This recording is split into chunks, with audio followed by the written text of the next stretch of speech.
If you can get both of these things, media buying strategy and kick-ass creative working together, it's nirvana for an online business. That's our goal here, is to not just get to a good level of success, but how does creative and traffic work together in order to 10x? It's like 1 + 1 = 3 as opposed to 1 + 1 = 2. And that's what great creative will really do. So these are the campaigns that everyone has seen so far. We've been watching the lives for a little bit. And we have campaigns that are producing, a higher amount of new customers, a lower amount of new customers, and this is just what continually gets scaled. Now, this is just the last week, so we spent $45K this last week, and you can see that everything is working well in line. This one here, which is kind of funny, that I already spent $11,000 so far. That went live on October 6th. So what's today? October 11th. So it's been live for 5 days. Doesn't look too hot at 654. It looks fairly poor. Now, what's funny is the ones that are working well are already kind of cloned. The other ones have already been paused. So these are the ones that are already working well. This is kind of our first round of creative that is not UGC focused. So this is the one where it actually shows, kind of a pet that's not necessarily doing too well, and the pain aspect. So this is kind of like a pain version of an ad of is your pet in pain, and how it affects just the whole family, not just your pet.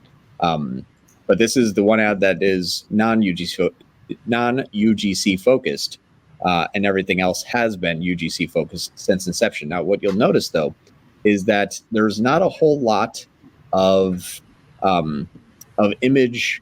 I guess I would say it's kind of like before and after. Like this, you have you can see the eye like kind of issues there, and then you can see the after. So there is a little bit of kind of explanations that happen, but some of these, even though they do well, sometimes just a picture of a dog and like a small caption. So I think pet owners also resonate with pictures of other pets or other owners' pets. A little bit of backstory, like Rosie is my 12-year-old German Shepherd. But the images are, they're fairly UGC focused. If you're seeing that in the story, it just looks like a German Shepherd staring at you, and you don't know why. So knowing that this is not a extremely visual product, the pet angle has been working well, but I think that there's probably room for improvement. Yeah. So, I mean, just going through what you sent over, again, I think with any creative, especially with dogs, like you said, dogs just always perform really well regardless. And I think, again, with most creative that people send over, again, you still have to understand like what the problem is. So the product focus one that you had, again, like we still need to understand like its pain, its effectiveness, things like that. But when someone just shows a picture of a dog, I think, again, most people, it's that emotional side of it of like, oh, like what's wrong with this dog? So I always lean into more of the emotional side of things, especially when it comes to creative, because again, if you can, you're going to get those people who, one, obviously want to understand, like love dogs and just want to obviously see what the dog is. But then when you can, start to get on those emotional triggers of like, oh, like this is happening to my dog, or, the pain effects that are happening, whether it's like the immune system or joints and, achy bones or whatever it is, like people then will click on it and it just starts to resonate with them. So it is interesting that, well, it's not interesting, but UGC always just does better anyway, especially when it comes to dogs, because again, I think people just want to see what the effects are, like what the effects of happening to another person's dog and how they can relate to it. So it's that emotional side of it where they want to see the image of the dog, but then they can relate to it in the fact that, yes, my dog has this issue, or yes, my dog is getting older and could have this issue. So I want to prevent that, because again, dogs are very much that family member that obviously we don't want to go away anytime soon. And so it's just kind of like that whole like emotional side of it that people can resonate more with the UGC side of it as opposed to just the product side of it. So I definitely understand like why the UGC performs better, because again, it's putting that person into that like thought process and into that emotional trigger that again, it resonates with them much more. And then they want to like make sure that their dog's are healthy as long as they can get healthy. So it makes sense, and why the creative is actually, the UGC creative is working better. I would love to like actually get my hands on these and like actually design some new things, but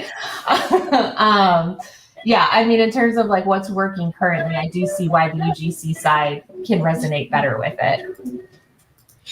I mean, I see why the UGC before and afters work, and those are more, like slideshow ads, unmeta. All right, here's the eye, the condition. I forget what the condition is now, but precondition, and then here it is after.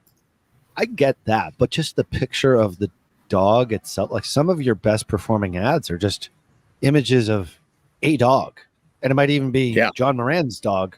Not talking about the guy who keeps commenting in the comment section, by the way.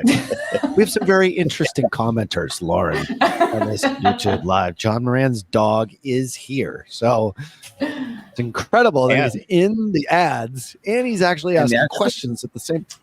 I don't know how he does it. And there's the actual John Moran's dog. He's still with us. He'll be 15 in January. Aww. Yep. He must have just asked his question and hit his phone. That's what he must have just done. Anyway, honestly, this one's going to go through the roof now because John showed his dog. So we're already winning. I know, it's so true. Or is it just like the niche itself is just, I mean, we've done a lot in the dog niche. Like, I can't even tell you how many, tens of millions of dollars we've spent just in the dog niche and pet niche just in general. Is it just because of that, Lauren? Like you said, there's an emotional part to this, but it's like just a picture of a dog selling a dog supplement like that would be one that I would be like, that would never work, but it does.